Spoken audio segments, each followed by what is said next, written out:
The grand chambers of the Nexari High Council glittered with crystalline light, its towering walls adorned with holographic displays of their vast empire. Supreme Archon Vexthor stood before the assembled council members, his iridescent scales shimmering with pride as he gestured toward the latest conquest map. "Behold, my esteemed colleagues," he proclaimed, his voice resonating through the chamber. "Another solar system has acknowledged our supremacy. The Centauri colonies now bow before the might of the Nexari Empire." The council members chittered their approval, their jeweled robes catching the light of the artificial suns that illuminated the chamber. But senior strategist Kiravax wasn't celebrating. She stood at the edge of the gathering, her four eyes fixed on a small blue dot in the holographic display. Earth. While others dismissed the planet as primitive, something about the humans' recent behavior troubled her. "Supreme Archon," she spoke, her voice cutting through the celebrations. "Perhaps we should discuss the unusual activity we've detected in the Sol system." The chamber fell silent, all eyes turning to her. Vexthor's expression hardened, but he nodded for her to continue. "Our long-range sensors have detected fewer electromagnetic emissions from Earth in the past solar cycle. Their primitive communications networks seem to be going dark, sector by sector." She manipulated the holographic display, highlighting the areas of reduced activity. Laughter erupted from the council. Minister of Technology Zenthar waved a dismissive appendage. Clearly, their primitive technology is failing them. Perhaps they finally destroyed themselves with their nuclear weapons. It would save us the trouble. More laughter followed, but Kiravax persisted. "With respect, Minister, that doesn't explain the gravitational anomalies our sensors have detected in their outer solar system. Something is disturbing the natural orbital patterns of their gas giants." "Enough." Vexthor's voice boomed through the chamber. "We have more important matters to discuss than a species that still relies on chemical rockets and radio waves. Their technology is millennia behind ours. They don't even have basic quantum shielding or faster-than-light travel." Deep in the shadows of Earth's Kuiper Belt, Admiral Sarah Chen stood on the bridge of the EFS Shadowblade, humanity's first quantum-phase battleship. The vessel, along with its sister ships, represented the culmination of decades of secret technological development. Their existence was humanity's best-kept secret. "Status report," she commanded, her dark eyes fixed on the holographic display, showing the positions of the Nexari monitoring stations scattered throughout the solar system. "Phase cloak holding steady at 99.8% efficiency," Admiral, Lieutenant Commander Rodriguez reported from his station. "The quantum wake is completely masked. As far as their sensors are concerned, we're just another piece of space debris." Chen nodded, a slight smile touching her lips. The Nexari's arrogance had worked in humanity's favor. They were so convinced of their technological superiority that they never bothered to look too closely at the anomalies their sensors detected. They never considered that humanity might have learned to hide in plain sight. "And the rest of the fleet?" she asked, though she already knew the answer. The question was more for the benefit of the bridge crew, keeping them focused on their mission. "All ships report ready," Admiral, Captain White responded, his fingers dancing across the quantum interface. "The Phantom, the Wraith, and the Spectre are in position. Strike teams are prepped and waiting for your command." Chen's smile widened slightly. The Nexari believed humanity was still fumbling with primitive technology, unaware that Earth had reverse-engineered several crashed alien vessels over the past century. While the aliens had publicly paraded their achievements, humanity had worked in secret, developing technologies that even the Nexari hadn't conceived of. "Send word to command," Chen ordered. "Operation Silent Storm is ready to commence." She turned to face her crew, their faces illuminated by the soft blue glow of the quantum displays. "The Nexari think we're primitive, weak, easy prey for their empire. They believe their technology makes them invincible." She paused, meeting each crew member's eyes. "Let's show them how wrong they are." Back in the Nexari High Council chamber, Kiravax made one final attempt to warn her leaders. "Supreme Archon, please, something about this situation doesn't feel right. The humans' behavior patterns have changed too dramatically. We should at least increase our surveillance. Your concern is noted, strategist. Vexthor cut her off with a wave of his hand. But the humans are no threat to us. They are barely able to reach their own moon. Let them hide in their darkness. When the time comes to add Earth to our empire, they will fall like all the others. As the council returned to their celebrations, none of them noticed the slight distortion in space near their defense platforms, or the way their sensor readings flickered for just a fraction of a second. None of them realized that humanity's darkness wasn't a sign of regression, but of preparation.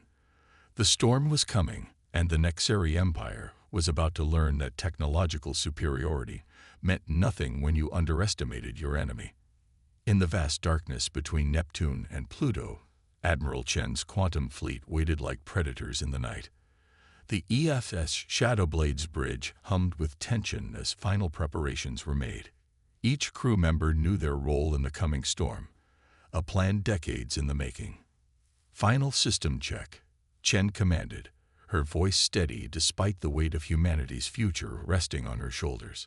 Status of the quantum phase generators. All systems nominal. Admiral, Lieutenant Commander Rodriguez reported. Phase synchronization at optimal levels across all vessels. The Nexeri won't see us coming. The quantum phase technology was humanity's masterpiece, developed in secret beneath the surface of Mars. While the Nexeri bragged about their shield technology, humans had discovered how to shift their ships partially out of normal spacetime, becoming virtually invisible to conventional sensors. Message from Earth Command. Captain Wei announced. Operation Silent Storm is authorized. We have green light for Phase 1. Chen nodded, bringing up a holographic display of the Nexeri Defense Network. Dozens of automated platforms dotted the outer reaches of their territory, each equipped with powerful sensors and weapons. The Nexeri believed these platforms made their borders impenetrable. They were about to learn otherwise. All ships, execute Phase 1. Chen ordered. Remember your training. No conventional communications from this point forward. Quantum entanglement channels only. The human fleet moved with perfect precision, each ship sliding through space like ghosts. The quantum phase drive made them nearly invisible, but it wasn't their only advantage. The Nexeri's overconfidence meant they never considered that their communication protocols might have been compromised. Deep within Nexeri space, senior strategist Kiravax couldn't shake her feeling of unease. She sat in her private chambers, reviewing sensor data from the past several months. Something about the patterns nagged at her consciousness. Computer, display all recorded gravitational anomalies in the Sol system over the past year, she commanded. The holographic display filled with data points, seemingly random disturbances in spacetime. Her 4 eyes narrowed as she studied the pattern. Now overlay the positions of our defense platforms. As the new data appeared, her scales paled. The anomalies weren't random at all. They formed perfect approach vectors to their defensive network. She reached for her communication device, but before she could activate it, the lights in her chamber flickered. Across the Nexeri border, defense platforms began going dark, one by one, with no warning, no distress signals, and no signs of damage. In the command center of the nearest Nexeri military base, alarms suddenly blared to life. High Commander, a junior officer called out, his scales shifting to a pale blue in distress. We've lost contact with multiple defense platforms. High Commander Xilex rushed to the main display, his mandibles clicking in agitation. Impossible. Run a diagnostic. It must be a communication error. Sir, diagnostics show no malfunction. The platforms are simply gone. No debris, no energy signatures, nothing. Back on the Shadowblade, Admiral Chen watched as her fleet executed their mission with surgical precision. The quantum phase technology allowed them to temporarily shift the Nexeri platforms into a different phase of spacetime, effectively removing them from existence. By the time they shifted back, hours would have passed, and the platform's quantum processors would be irreparably scrambled. Phase 1 complete. Admiral, Captain Wei reported. All targeted platforms have been neutralized. No alerts detected from Nexera Command. Chen allowed herself a small smile. Begin Phase 2. Let's introduce ourselves to the Nexera Empire. The human fleet regrouped, their ships taking formation around the Shadow Blade. While the Nexeri scrambled to understand what was happening to their defense network, humanity's first strike force was already moving deeper into enemy territory. In the Nexeri High Council chamber, Supreme Archon Vexthor was about to learn the cost of his arrogance.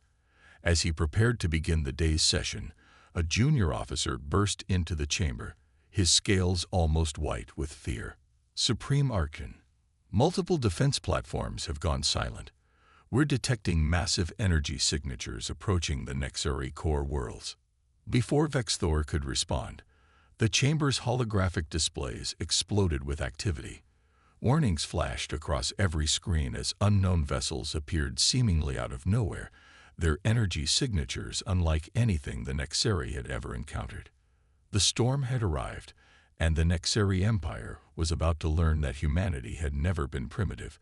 They had simply been patient. Chaos erupted in the Nexeri High Council chamber as emergency alerts flooded every display. Supreme Archon Vexthor stood frozen, his iridescent scales dulled with shock as he watched the impossible unfold before him. Human ships, far more advanced than anything they had believed possible, were systematically dismantling the Empire's defensive network. How?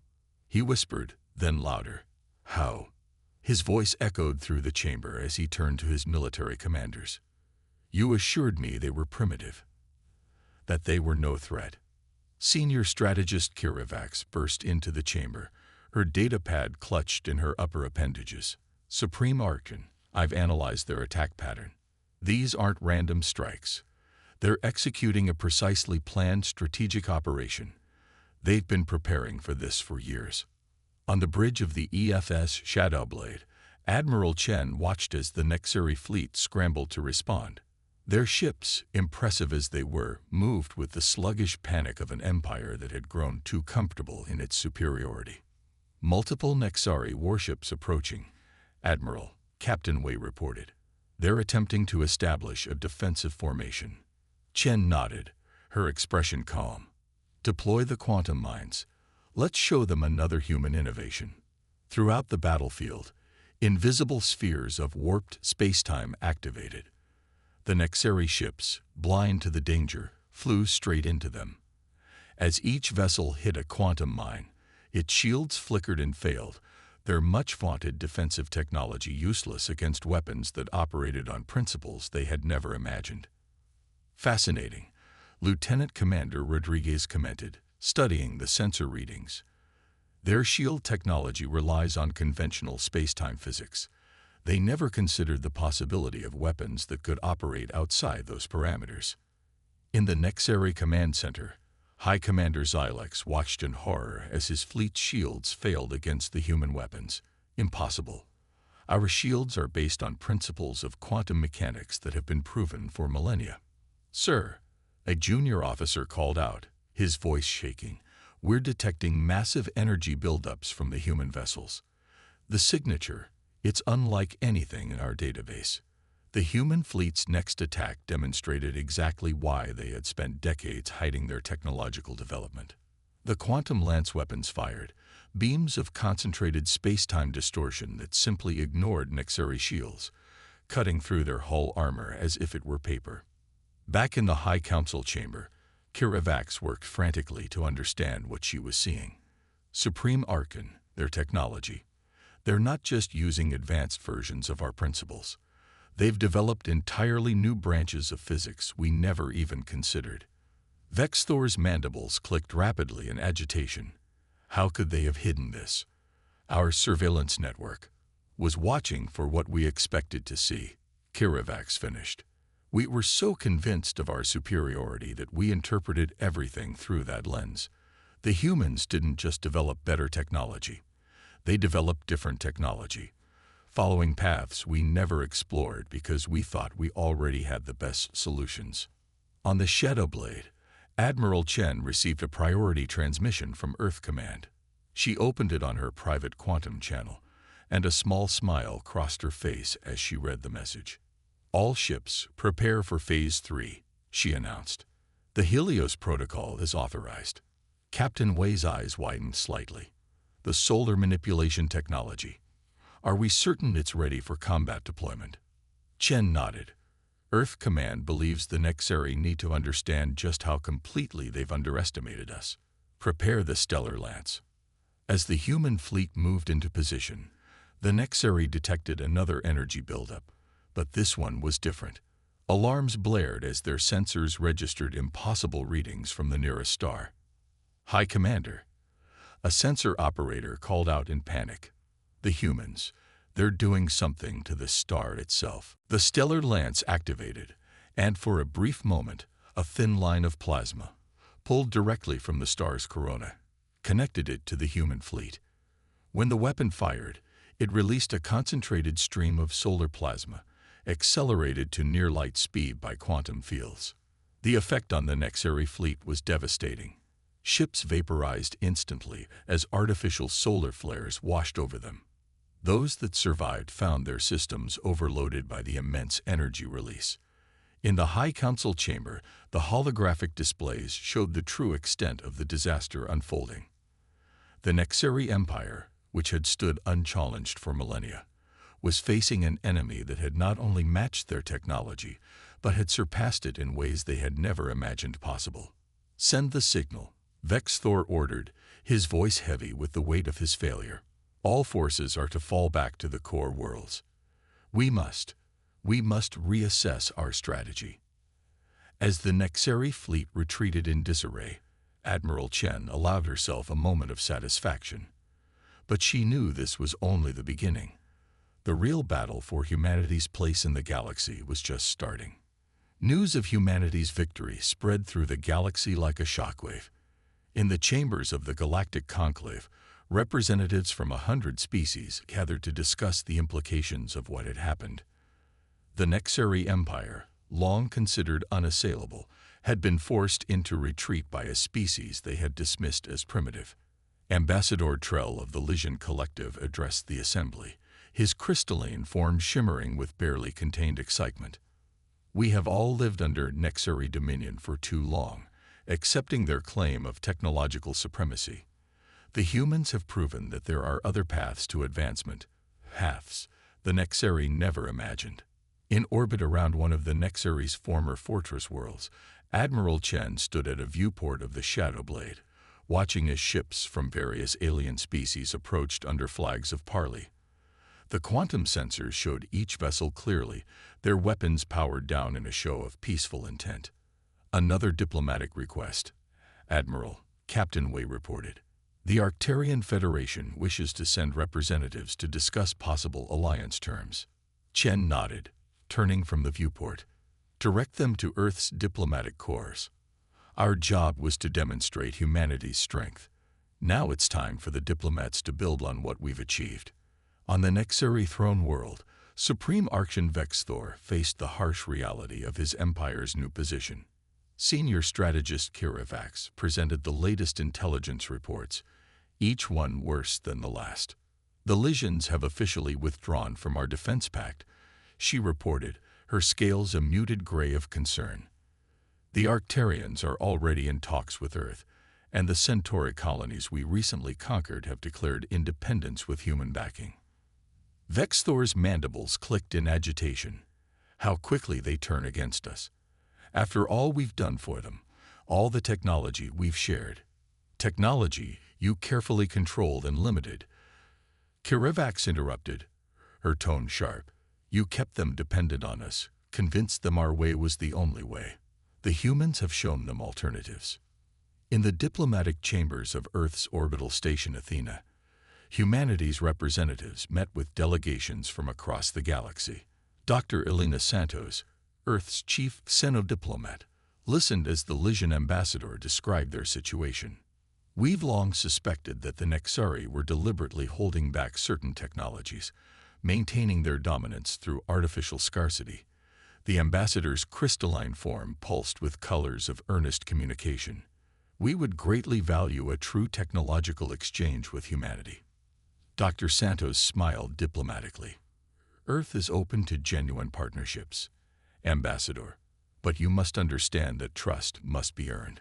We spent decades hiding our advances because we knew the Nexari would never accept us as equals.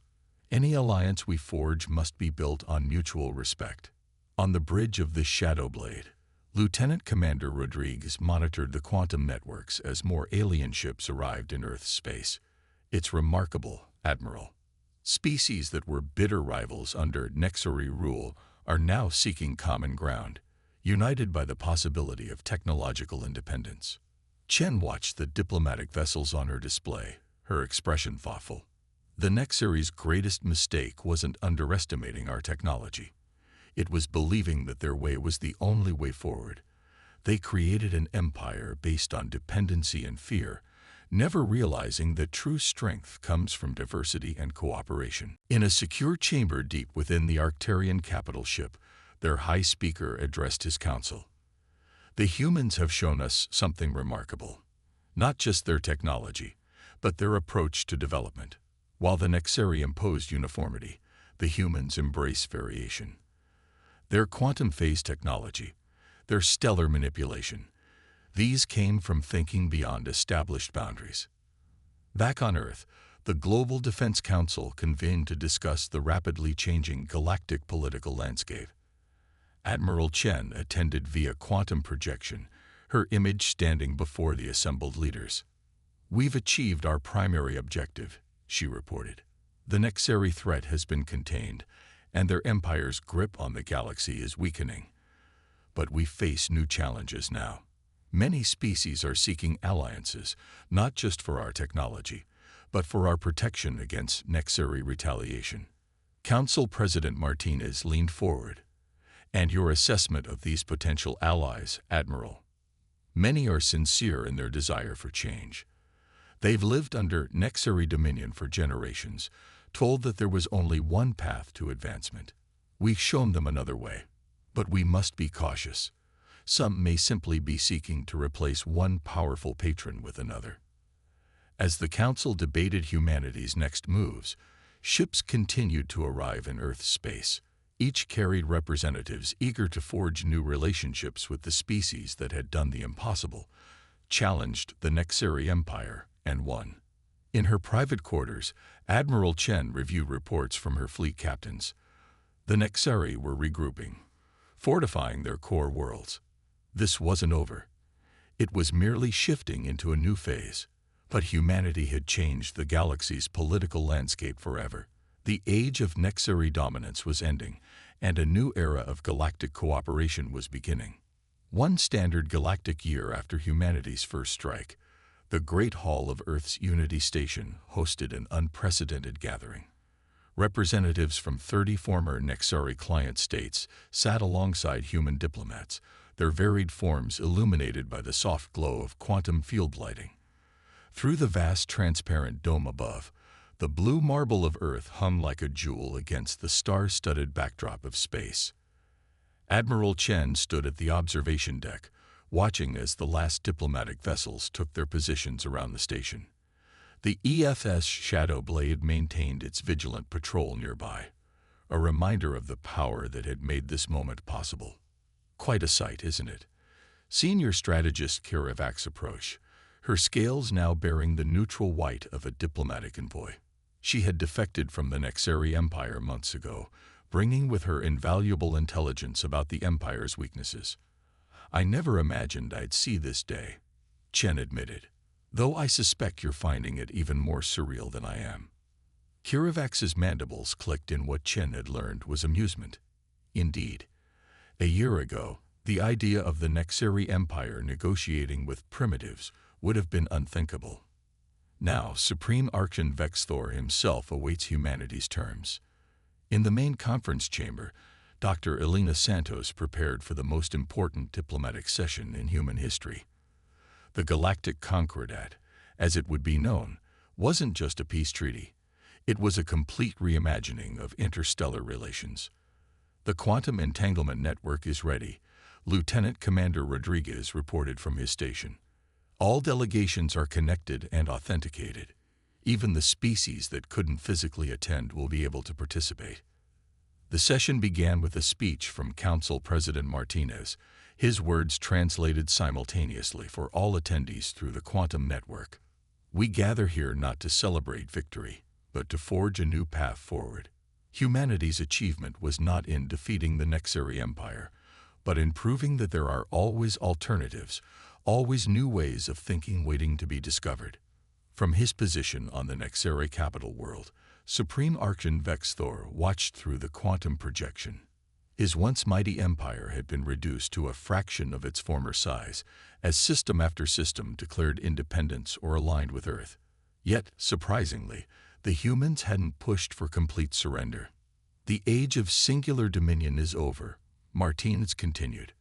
We propose a galactic council where all species have an equal voice, where technological advancement is shared rather than hoarded, where diversity of thought is celebrated rather than suppressed. In the observation lounge, Chen watched as the diplomatic proceedings unfolded. Captain Wei joined her, offering a data pad with the latest fleet reports. The last Nexary battle group has withdrawn to their core systems, Admiral. They're honoring the ceasefire. They don't have much choice, Chen replied. But this isn't about forcing them to submit. It's about showing them a better way forward. The negotiations continued for days, as species that had been enemies for generations found common ground. The humans' quantum phase technology became a symbol of the new era, a reminder that there were always unseen solutions, always new perspectives to consider. On the final day, as the delegates prepared to sign the Concordat, Dr. Santos addressed the assembly. Let this be remembered not as the day humanity proved its superiority, but as the day we all recognize that true strength lies in our differences. Each species here has a unique way of viewing the universe. Together, we can explore paths that none of us could have discovered alone. The Concordat established new principles for galactic cooperation. The Nexary would retain their core worlds, but would share their technological knowledge freely. In return, they would gain access to human quantum phase technology and other innovations. Other species would contribute their own unique developments, creating a collaborative network of scientific advancement. In a private chamber, Supreme Archon Vexthor spoke with Admiral Chen through quantum projection. You could have destroyed us completely, he said, his tone contemplative. Why didn't you? Chen's response was measured. Because destruction is easy. Building something new, something better, that's the real challenge. We didn't hide our technologies all those years just to become what we feared. We did it to create an opportunity for change. As the signing ceremony concluded, the vast space around Unity Station lit up with a spectacular display. Ships from every signatory species used their various technologies to create a synchronized light show. Nexary quantum fields interplaying with human phase shifts, Lysian crystal refraction, combining with Arcturian plasma streams. In the observation deck, Kiravax watched the display with all four eyes. It's beautiful, she said softly. All these different technologies, different approaches, working in harmony. We were so convinced our way was the only way that we never imagined something like this was possible. Admiral Chen smiled. That's humanity's greatest strength, you know. Not our technology, not our weapons. It's our ability to imagine possibilities. To look at the established order and ask, what if there's another way? As the celebration continued, ships from across the galaxy began their journeys home, carrying with them the promise of a new era. The age of singular empire had ended. The age of collaboration had begun. And humanity, the species that had once been dismissed as primitive, had proven that the greatest power lies not in dominance, but in the courage to imagine and pursue a better way.